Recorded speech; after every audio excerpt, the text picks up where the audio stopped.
The Lighter Side of Murder, a Cozy Mystery Writer's Life. Hello there, dear listeners. Victoria L.K. Williams here, welcoming you to today's episode of Sun, Sand, and Stories podcast. Today we're pulling back the curtain on something a bit different, the wonderfully absurd reality of being a cozy mystery writer. From feline editorial assistants to suspicious search histories, creating those gentle whodunits you love is filled with moments that would make my characters chuckle. So, settle in with something sweet, perhaps with a cat of your own nearby, and let's explore the humorous side of crafting cozy crimes. You know, when people imagine a writer's life, they often picture something quite glamorous. Elegant writing rooms, profound moments of inspiration, and perhaps a distinguished glass of something nearby. The reality? Well, let me tell you about my typical writing day, which usually involves negotiating desk space with Fletch, my fluffy black and white troublemaker who considers manuscript pages his personal playground, and Miss Marple, who just wants a comfy spot nearby for her napping. The cats, oh my goodness, the cats. I have two feline editorial assistants who take their jobs extremely seriously, though they have very different approaches to their duties. Fletch specializes in what I call active editing, batting pens off my desk, walking across my keyboard to contribute gems like KJ dirty huyen beef to you be zerty you can BVFR to my manuscript, and somehow managing to send emails I haven't finished writing yet. His fluffy black and white coat inevitably sheds precisely where I'm about to put my coffee cup, and he has an uncanny ability to knock over stacks of reference books just as I reach the perfect writing flow. Miss Marple, on the other hand, takes a more supervisory role. My overweight gray short hair has perfected the art of the critical nap. She'll settle her substantial self into a comfortable ball right on top of whatever notes I most urgently need, opening one eye occasionally to assess my progress with what I can only describe as literary judgment. She has never once moved when I need something she's lying on, apparently believing that if the material was truly important, I would have memorized it already. No, Victoria, her half-lidded gaze seems to say as I try to gently retrieve a crucial plot outline from beneath her. Your readers will never believe the mayor would use garden shears as a murder weapon. Have some dignity and bring me another treat.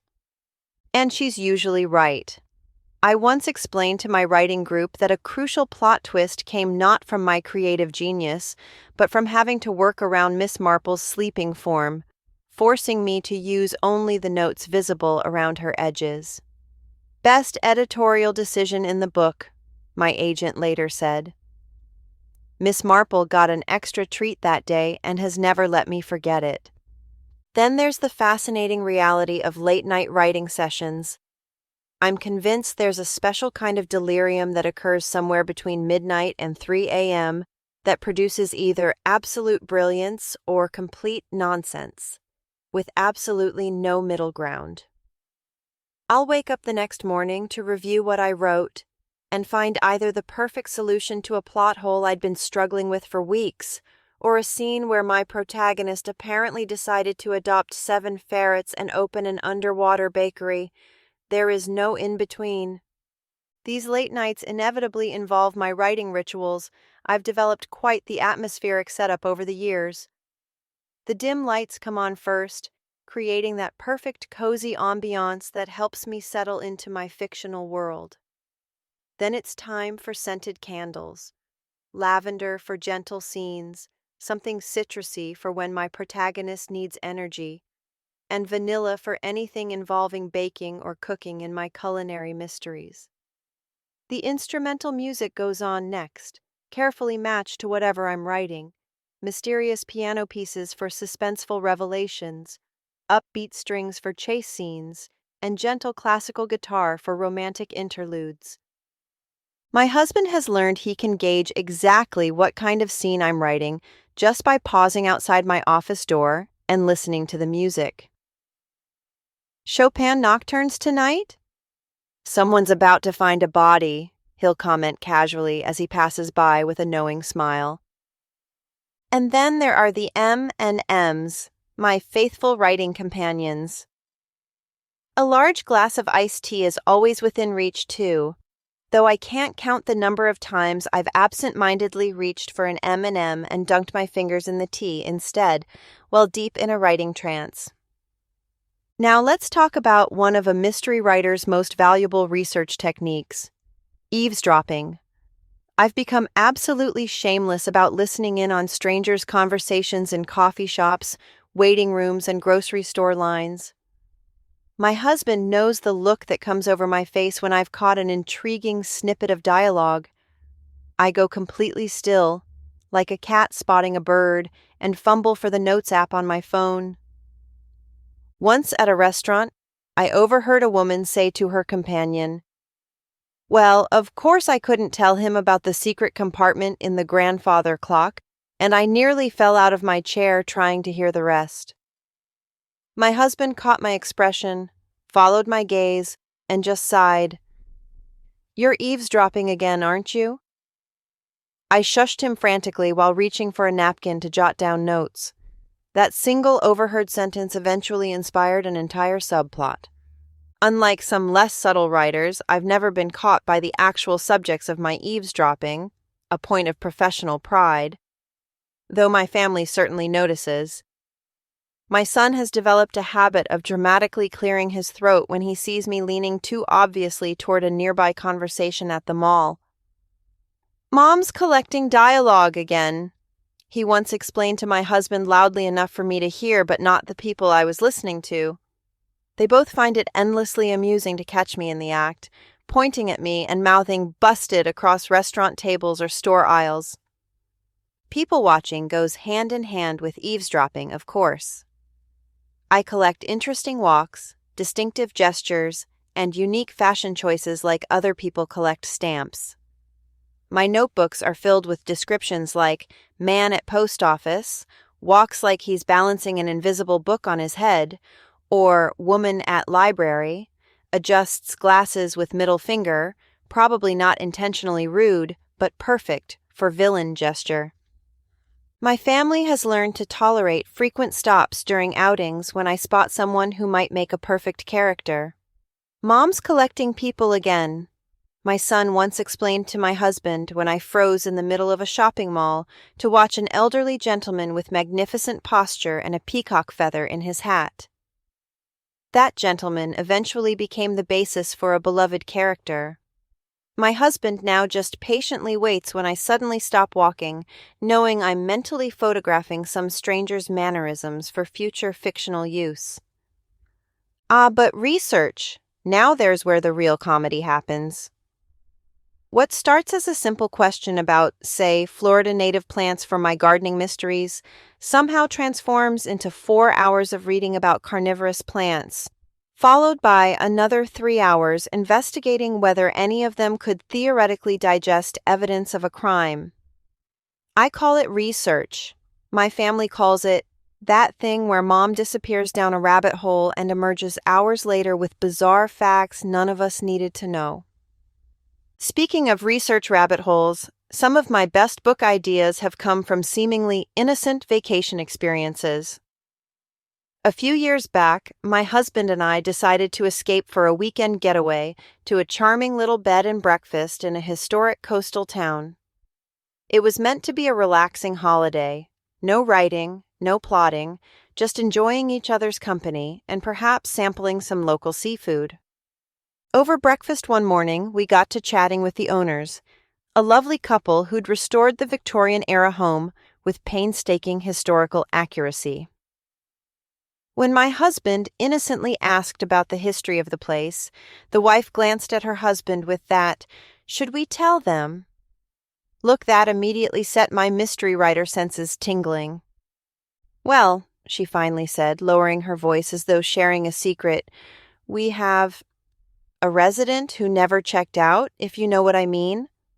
I nearly knocked over my orange juice in excitement. "A ghost?" I asked, probably a bit too eagerly for someone who was supposedly on a writing break. For the next hour, they regaled us with tales of the Magnolia Plantation ghost, reportedly the spirit of a housekeeper who had come to the seaside and mysteriously disappeared. Guests reported books moving on shelves, the sound of pacing footsteps when no one was there, and occasionally finding pages of notes written in archaic handwriting that vanished when they looked away. My husband watched my expression with resignation as I peppered our poor hosts with increasingly specific questions. What kind of noises have you heard? Has anyone actually seen the ghost? By dessert, I had abandoned all pretense of vacation and was frantically making notes on napkins. So much for our relaxing weekend, my husband sighed, but with an indulgent smile. He knows me too well. Before we checked out, I'd convinced the owners to introduce me to the proprietors of Harrington House, explored every inch of both properties, and completely mapped out what would eventually become my Professor Higgins Investigates series. What began as a romantic getaway ended with me sketching floor plans of a haunted B&B, and my husband patiently carrying my growing pile of local history books I'd purchased from every shop in town. When the first book in the series was published, I sent signed copies to both B and Bs. Sometimes research doesn't just make the books, it makes lasting friendships too. My search history would raise eyebrows at the FBI if they ever had reason to examine it. Within a single day, I might research how long before a body begins to decompose in Florida humidity. Our garden gnome's hollow. Fastest-acting untraceable poisons and cute cupcake recipes for beginners. My son once borrowed my laptop, opened the browser, and was greeted by my recent searches. He slowly closed the laptop, handed it back to me, and said, "Mom, we need to talk about setting up separate user accounts for my peace of mind." I've taken to announcing to my empty office, "This is for a novel," before typing certain searches just in case anyone is listening through my smart devices. Better safe than trying to explain to federal agents why I needed to know if you could knock someone unconscious with a cast iron cornbread mold shaped like a fish. Then there's the wonderful absurdity of having more ideas than time. My idea journal has become idea journals, plural, with concepts for new books scribbled on everything from proper notebooks to gas station receipts, and once, memorably, on the back of my hand when I got a brilliant plot twist while having a manicure. The manicurist was very understanding when I asked her to take a photo of my ink-covered hand before she proceeded. These ideas arrive at the most inconvenient times, in the shower, while driving, or right as I'm falling asleep. I've been known to call my own voicemail to record a sudden inspiration while driving, resulting in cryptic messages to myself like, "The poison was in the blue teacup, not the red one, and check the neighbor's dog's collar." That make perfect sense at the moment and absolutely none the next day. My family has adapted admirably to living with a mystery writer. They no longer panic when they catch me staring thoughtfully at kitchen implements and murmuring, "Yes, that could definitely crack a skull." They've learned to recognize the difference between "Mom is thinking about dinner" and "Mom is mentally staging a murder scene" expressions. The latter apparently involves a lot more head tilting and squinting. My husband once walked in on me arranging and rearranging salt and pepper shakers, sugar packets, and spoons on a restaurant table. "Working out a crime scene?" he asked, and when I nodded, he simply said, "Just don't use the actual ketchup for blood this time. The waitress at Denny's still gives us strange looks." Well, my dear listeners, I hope this peek behind the curtain of a cozy mystery writer's life has brought you some chuckles. For all its absurdities, the feline editorial interventions, the suspicious search history, the stealth eavesdropping adventures, the ghost hunting vacations, and the midnight M&M fueled inspirations, I wouldn't trade this peculiar profession for anything in the world. This is Victoria L.K. Williams signing off from Sun, Sand, and Stories. Until next time, remember that in cozy mysteries as in life, It's often the most eccentric characters who have the most fun, whether they're solving fictional murders or creating them. And if you see a woman in a coffee shop suddenly go very still, with her head slightly tilted toward your conversation while pretending to read her phone, well, that might just be me collecting material. Don't worry, your secrets are safe, just thinly disguised in my next bestseller. Happy reading, everyone!